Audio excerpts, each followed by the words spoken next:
विचार से बता रहा हूं मैं। अध्ययन तो नहीं किया इस विषय का, मनन जरूर किया, चिंतन किया तो शब्द बन जाते हैं अंदर से। तातेड़ साहब कोई कवि बन के रचना करता है, कोई मंच पर खड़ा होकर के अपने विचारों की अभिव्यक्ति कर लेता है। धर्म किसको कहते हैं? कर्तव्य को ही धर्म कहा है। हिंदी में कर्तव्य कह दो, अंग्रेजी में कलेक्टर साहब उसको ड्यूटी कह दो, उर्दू में उसको फर्ज या जिम्मेदारी कह दो, और शास्त्रों की भाषा में उसको धर्म कह दो। क्रिया वही है। कर्तव्य, ड्यूटी, जिम्मेदारी, फर्ज और धर्म, क्रिया मतलब काम वही है, वही काम है। किसी भी समस्या का समाधान ढूंढना तो मैं कहता हूं इसको आप पकड़ लो, और कोई समस्या खड़ी हो रही तो भी इसके कारण ही हो रही है। मैं जो हूं वो करूंगा तो समस्या का समाधान होगा, और जो मैं हूं वो नहीं करूंगा समस्या खड़ी होगी। और इसी को पाप कहा है। जो अपने धर्म का पालन नहीं करता है, जो अपनी कर्तव्य का पालन नहीं करता, जो अपनी ड्यूटी नहीं करता, वो पापी है, वो पापी है। और सबकी ड्यूटी है। संत के नाते मेरी ड्यूटी है, जनप्रतिनिधि के नाते जनप्रतिनिधि की ड्यूटी है, अधिकारी के नाते अधिकारी की ड्यूटी है, व्यापारी के नाते व्यापारी की ड्यूटी है, पिता के नाते पिता की ड्यूटी है, पुत्र के नाते पुत्र की ड्यूटी है, भारत का नागरिक होने के नाते भारत के नागरिक की ड्यूटी है हमारे ऊपर। जो जो हम हैं, समाज की मुखिया हो तो समाज की मुखिया की जिम्मेवारी है आपके ऊपर, वो आपका कर्तव्य है, वो आपका धर्म है। भाई हो तो भाई का कर्तव्य बनता है। जो हम हैं वो हमें करना ही धर्म है, और नहीं करते हैं तो हम पापी हैं।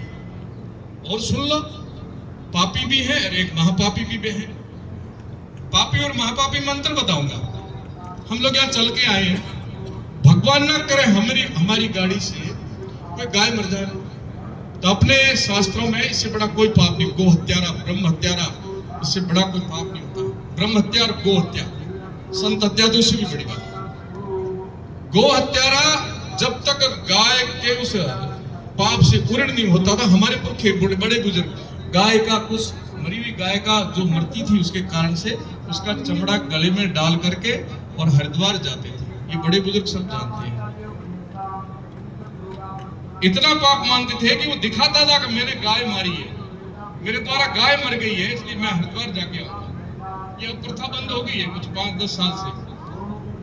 मान लीजिए हमारी गाड़ी से गाय मर गई तो पाप महापाप हो गया, पाप हुआ। हम गए हरिद्वार, उसे मुक्त भी हुए, क्षमा मांगी, पुण्य किया। उसी गाड़ी से हम जानबूझ के गाय को मारेंगे तो हम क्या है? महापापी। पापी नहीं, हम महापापी है।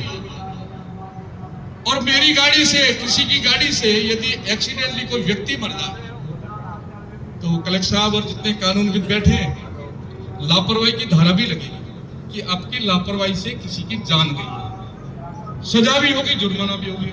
उसी गाड़ी से जानबूझ किस व्यक्ति को मारेंगे तो हत्या की धारा लगेगी मंत्री जी, और उसको कारावास भी हो सकता है, आजीवन भी हो सकता है कि आपने जानबूझ के किसी की हत्या की है। ठीक ऐसे जब हम सबको पता है कि मैं ये हूं और मैं नहीं करता हूं अपने कर्तव्य का निर्वाह, तो पापी है कि महापापी है? बोलो, पापी है कि महापापी है? इसलिए अपने कर्तव्य का बोध करो, कौन क्या हो, और वही करो। ये बार बार मौका नहीं मिलेगा। बुरुल परिवार ने क्या किया? अपने कर्तव्य का पालन किया। क्या है वो सेठ है, उसने धन का सदुपयोग किया, अपने जीवन का सार्थक सिद्ध किया, अपने बेटों को धन की चाबी नहीं धर्म की चाबी दी है। पर एक चीज ले ली आपने जो मुझे भी जरूरत है, आप सबको जरूरत है। यही धन आप अलमारी में रख के जाते, तिजोरियां भर के जाते, बेटे पोतों के लिए छोड़ के जाते, और कल्पना करो पूत सपूत तो क्यों धन संचय और पूत कपूत तो क्यों धन संचय। आप चिंता इस बात की मत करो कि मेरी तिजोरियों में धन रहना चाहिए, ये चिंता करो कि धन को संभालने वाला सपूत होना चाहिए। धन अपने आप कमा लेगा, सपूत। पर आपने एक चीज ले ली जो आपकी अलमारी में रख करके आप पैसे नहीं ले सकते। आपके गहने गांठे मकान मिलकर कुछ भी खड़ी करके आप नहीं ले सकते थे, वो आपने थोड़ा सा आपका हिस्से का धन यहाँ खर्च करके ले लिया, वो लिया आपने आशीर्वाद।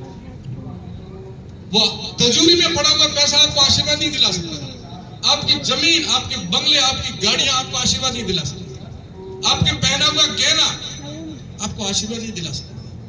कहीं आवे आडो पायोड़ी राबड़ी आडिया, पियोड़ी राबड़ी आडी नहीं आवे। पियोड़ी राबड़ी में ढूंढ बदेला, डकार आवेला, हुजा वाला, और पायोड़ी राबड़ी थोड़े आडी आवे थे, राबड़ी पाई वो थोड़े आडी आवे, और आपने आशीर्वाद भी ले लिया।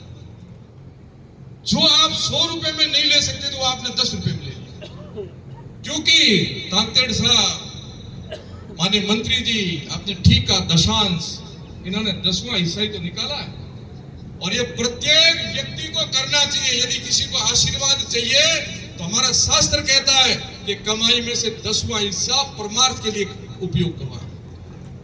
90 रुपए आप आपके लिए खाओ, पहनो, पैरो, कुछ भी करो, परंतु 10 रुपए आप निकाल दो। उस पर आपकी नजर नहीं जानी कि ये 10 भी मेरे हैं, 100 के 100 मेरे हैं। वो 10 रुपए वो दिला देंगे जो आपको 90 रुपए नहीं दिला सकते।